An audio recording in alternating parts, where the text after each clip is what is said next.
हरि ओम नमो भगवते वासुदेवाय। श्रीमद्भागवत प्रथम स्कंध चतुर्थ अध्याय। श्रीसुत उवाच एमंते भागवत वाणी सुत मुनिंक मुखु शुणी मुनिंक मध्ये कर्म सिद्ध सौनक नामे कुलवृद्ध सर्व मुनिंक अवधाने पुछन्ति मधुर वचने। सौनक उवाच हे सुत तुम्भे महाधीर बकता जन मध्ये बर जाह्नवी तटे राजागे सुक कहिले ब्रह्म भागे से कथा कह आंभ आग तुम्भे जे अट महाभाग।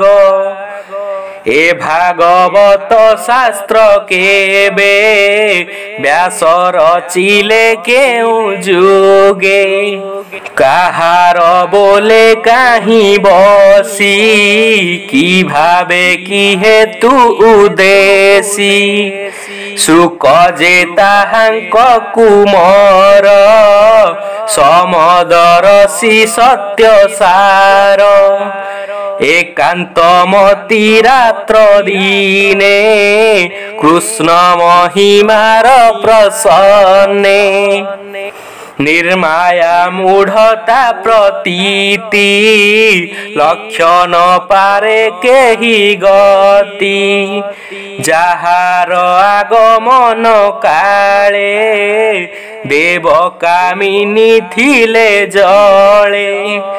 उलग्ने थाई तांकु देखी धाइले स्नान को उपेक्षी देखिबा अर्थे जल तटे मिलिले सुकंक निकटे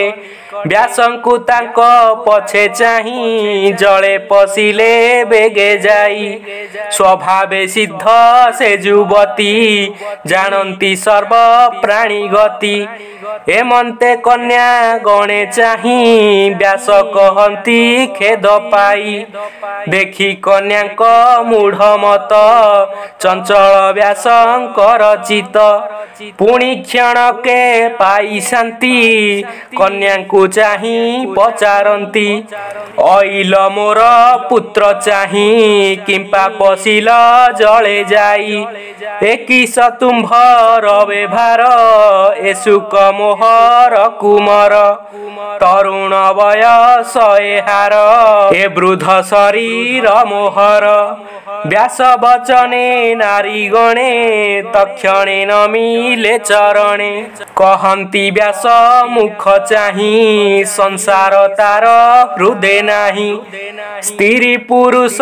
न जानती समस्त एक भावे चिंती तुम्भे जे कह आंभे वृद्ध विषयार से अच्छी सध एघेनी होइलु अंतर आंभर दोष क्षमा कर हेमंते गले नारी गणे सुक कहिले सेहि बने।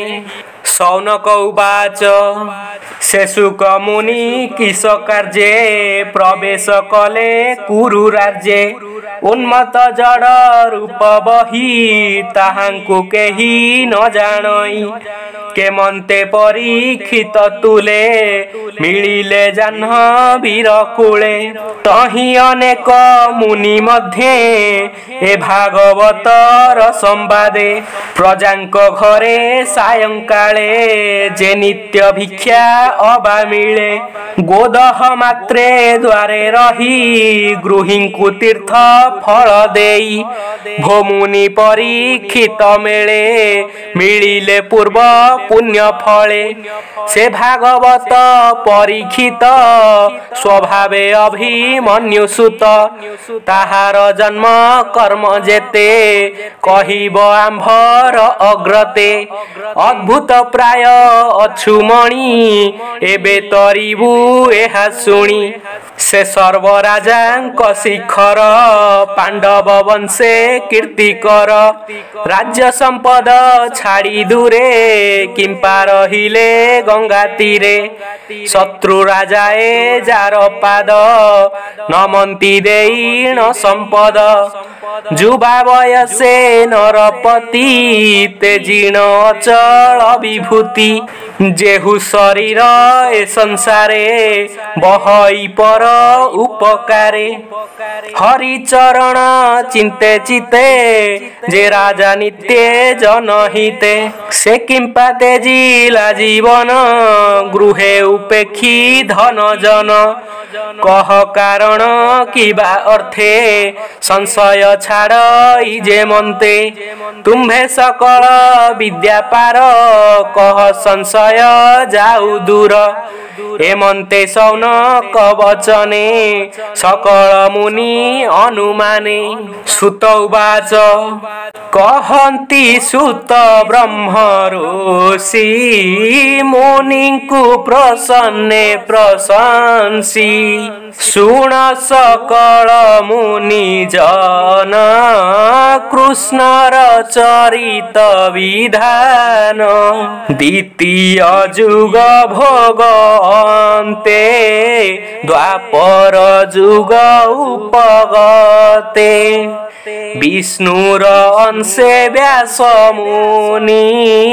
ଜନ୍ମିଲେ ନର ଦେହ ଘେନି ପରାଶରଙ୍କ ବୀର୍ଯ୍ୟ ଜୁତେ ଯୋଜନ ଗନ୍ଧା ଗର୍ଭଗତେ ସେ ଏକ ଦିନେ ପ୍ରାତଃ କାଳେ ସ୍ନାନ ସାରି ଗଙ୍ଗା ଜଳେ ଏକାନ୍ତେ ବଦରିକାଶ୍ରମେ ବସିଣ ନିଶ୍ଚଳ ଆସନେ पर अपर से न जाने सकल शास्त्रर प्रमाणे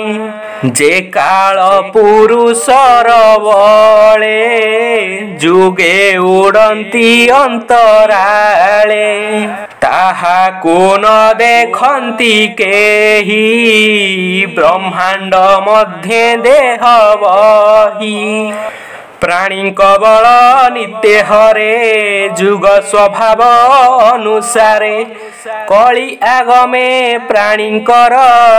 एमंत होई व्यवहार श्रद्धा छाड़िबे अति दूर दुर्बल होइब शरीर बुद्धि होइब लोभे ग्रास स्वभावे अल्प आयुष दुर्भागा होइबे सकले एहा जानिले जोग बळे ब्राह्मण आदि चारि वर्णे कली बंचिबे जेउ धर्मे वेद उचित शुद्ध कर्म आश्रमे भिन्न भिन्न धर्म जीवर साध्य कर्म करी जेमंते विष्णु माया तरी धर्म साधिब यज्ञ मते एमंते भाली मुनि चिते एक वेद कु चारि खंडे यज्ञ भियान कर्म कांडे रुक यजुषाम अर्थर्व ए रूप करी भिन्न भाव पंचम वेद इतिहास जेहु पुराणे अष्टादश पैल मुनि को आनिले प्रथम वेद पढ़ाइले जयमिनी को देले साम जजु को बई संपायन अंगिरा मुनि अथर्वणे मो पितारो हरसणे पुराण अष्टादश देले एमंत कर्म संपादिले से शिष्य विचारी निश्चले वेद वृक्ष को जोग बळे अनेक शाखा भियाइले शिष्य प्रशिक्षे शिक्षा देले अल्प बुद्धिर नर जेते वेद धइले दृढ़ चिते स्त्री शूद्र जन्म ए जगते योग्य नुहंती वेद पथे ताहांकु निस्तारण अर्थे उपाय चिंती दया चिते बुद्धिमंथने वेदमंथी भारत पद बंदे गुंथी वेदु धरी सार अर्थ पुराण सृजिले भारत प्राणी को निस्तारी एमंते कानने मिलिले निश्चिंते आश्रित सरस्वती कूले मन न रही निश्चले जोगे न पारे चित्त धरी चंचले एमंत विचारी अति कष्टरे वेद घेनी गुरु अनेले चित्त घेनी जेबा भारत कलिसार त्रिशूद्र मजीण निस्तार तेबे निर्मल नोहे मन चिंता नले छन्न छन्न ए मन धरी बिके मन्ते निश्चल करी ज्ञान पथे करी विभागवत धर्म जेणे न लागे माया भ्रम एमंत हृदय विचारी मन को न पारंती धरी हेमंत समय नारद आसन्ते शुभे वीणा वाद्य तक्षणे सरस्वती तटे मिलिले व्यासंक निकटे नारद आगमन देखी तक्षणे आसन उपेक्षी केते हे दुरु आगसरी नारद करे कर धरी